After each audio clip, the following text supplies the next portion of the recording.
좀 잘 아는 사람들 입장에서는 생각 못하게 오세훈이 제일 먼저 갈 것 같다 라는 얘기를 하기 시작했어요. 이런 실력도 없고 품격도 없고 무렵의 법기술자들이 집권 세력이라는 건 치욕이에요. 우리 모두한테. 하루빨리 스탑시켜야 돼.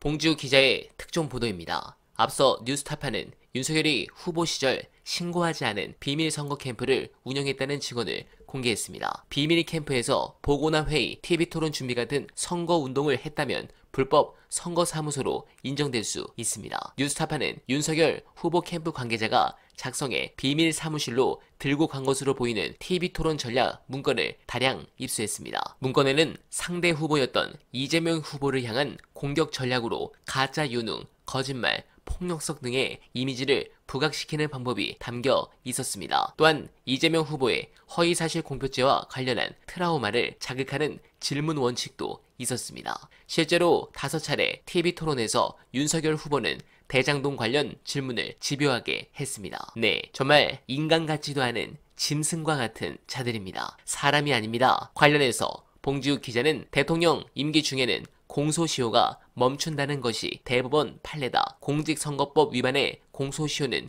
6개월인데 취임식 직후부터 시효가 멈춘 상황이므로 아직 4개월 정도 남았다라고 말했습니다. 그러면서 대통령 임기를 마친 뒤에 재판에 넘겨질 수 있다는 것이다. 만약 판사가 벌금 100만 원 이상을 선고한다면 대통령 당선 무효라는 초유의 사태가 일어나게 된다며 이에 더해 국민의힘은 국가가 보존해준 대선 선거비용 397억 원을 반납해야 한다라고 말했습니다. 네, 이 대선 비용으로 지금 국짐이 민주당을 엄청나게 공격하는데 그거 그대로 돌려받을 겁니다. 관련해서 이재명 대표에게 일어나는 만행에 대해서 인간 같지도 않은 자들을 비평한 내용의 브리핑이 SNS와 커뮤니티에서 화제입니다. 관련한 중요한 영상 보시고 여러분들의 생각 댓글로 부탁드립니다. 정치라는 게 마음을 얻는 직업이거든요. 마음을 얻어야 그 마음의 주인들로부터 권한을 이임받죠. 그래서 그 마음 얻기 경쟁의 승자가 선거를 통해서 집권을 하는 것이고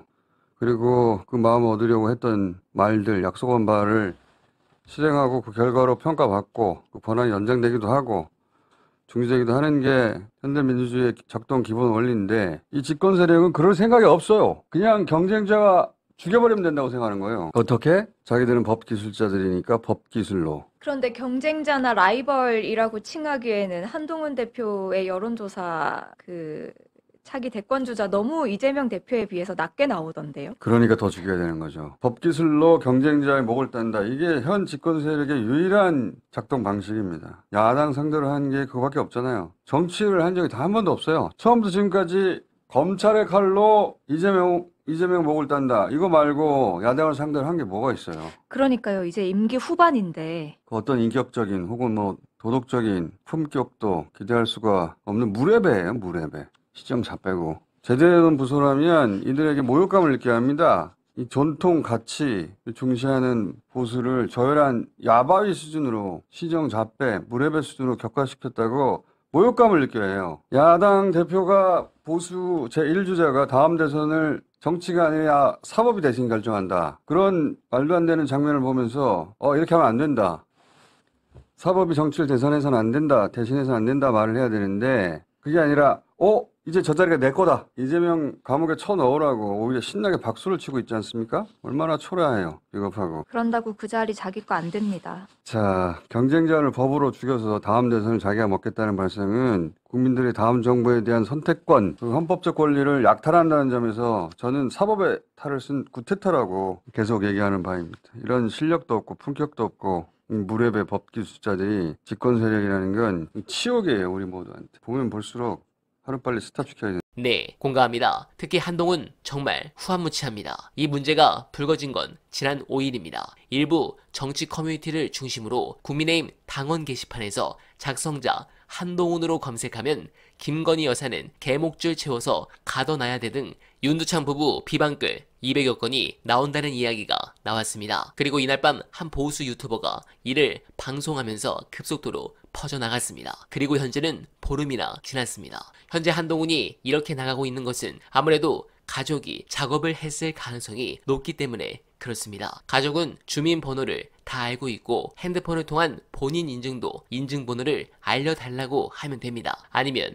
대포폰을 만들어서 굴릴 가능성도 있습니다. 이렇게 몇 개의 아이디를 확보하고 있으면 언제든 얼마든지 한 사람이 여러 사람이 글을 쓴 것처럼 할 수 있습니다. 온 가족이 작전 짜듯 각자 약속한 글을 올리는 방식을 쓰는 게 아니라면 명의가 도용된 한 대표의 장인 진영우 전 대검 공안부장은 우리 나이로 올해 80살입니다. 80살 부부가 사돈과 밤 12시가 다 된 시각에 서로 연락하며 1, 2분 간격으로 함께 글을 올린다는 건 상상하기 힘듭니다. 지금은 이 글들이 지워졌고 직접 그 글을 보진 못했지만 대체로 거친 비방보다는 한동훈 칭송글이 많았다고 전해집니다. 이런 상황인데도 뚜껑이는 피하고 있습니다. 그는 오늘도 위법이 아닌 문제 제기라면 제가 하나하나 건건히 설명드리는 건 적절하지 않은데요? 라며 당무 감사에 대해선 당시 수쌤이 판단한 겁니다. 라고 했습니다. 두고 보겠습니다. 저는 이 건으로 한동훈이 끝났다고 판단합니다. 절대 김건희가 그냥 둘 리 없기 때문입니다. 그렇다면 한동훈이 살 수 있는 프레임 전환은 이거 하나입니다. 국집 내부가 초토화 직전인 이유 안내드리며 이만 인사드리겠습니다. 이 판에 이제 뭐 내용 잘 아는 사람들 입장에서는 생각 못하게 오세훈이 제일 먼저 갈 것 같다.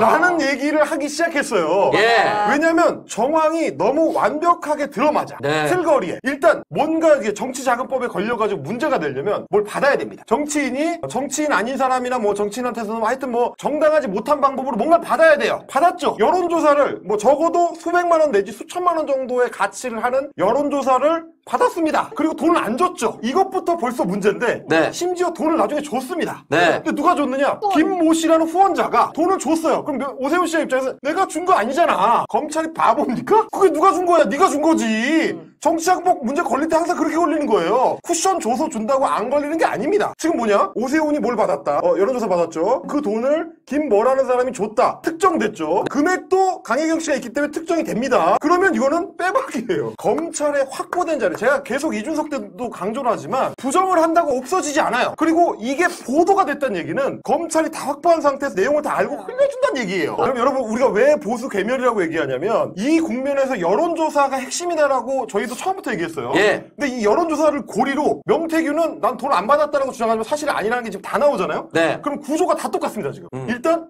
이준석한테도 여론조사를 제공하고 3천만 원을 쿠션 쳐서 받았죠. 구조가 똑같아요. 근데 지금 이준석의 유일한 어떤 항명 수단은 뭐였냐면 나는 공표 여론조사였기 때문에 네. 머니투데이 나간 공표 여론조사를 내가 무슨 요청을 하냐고 내가 요청한 게 아니다. 지들이 알아서 한 거다. 라고 얘기했지만 그게 사실인지 여부는 명태균을 조사해봐야 됩니다. 네. 또 한 가지는 뭐냐면 강혜경 씨의 증언 중에 미공표 여론조사도 있었다라고 이미 나왔어요. 네. 그럼 그거 왜 했겠습니까? 해달라고 했으니까. 결국 그게 나올 거고 그러면 3천만 원을 내가 안 줬다. 난 몰랐다. 과연 검찰도 그렇게 생각할까요? 이건 너무 명백하게 쿠션인데